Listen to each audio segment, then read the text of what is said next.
Meanwhile, Jamie Dimon on if the report really was Goldilocks. And I don't think it's Goldilocks. I think we should be doing better. And so maybe later on we'll talk a question about why it's not better. Here to react, U.S. Chamber of Commerce Chief Economist J.D. Foster. J.D., was it Goldilocks or could we do much better?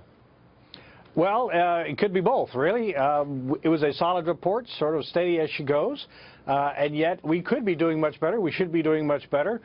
We did better last year. Monthly job growth was significantly greater in 2015 than it is in 2016, so we could indeed be doing better. My real concern right now, in fact, is that however one wants to characterize the labor market, it actually appears much stronger than the balance of the economy. The labor market seems to be out of sync with the overall economy, growing faster. The overall economy seems to be growing, we know GDP for the first half of the year at 1.1, but GDI is much slower than that, and it's a perfectly valid measure of the overall economy.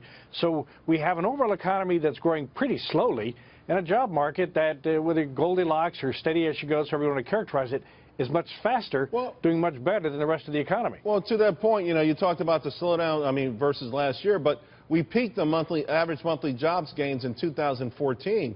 Some are arguing that we're near full employment. I don't think anyone buys that, yet the experts and the economists in the ivory towers are saying that may be the case. Well, the first thing I would point out is that Janet Yellen doesn't agree with that.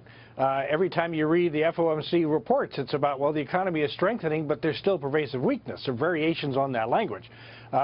Yes, the standard unemployment measure at 5% is about at full employment.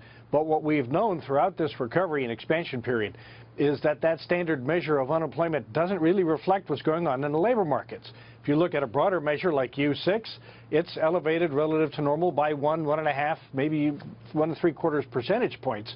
There are a lot of measures of the workforce that are telling us there's a lot of slack out there. It may not be captured in the standard unemployment rate.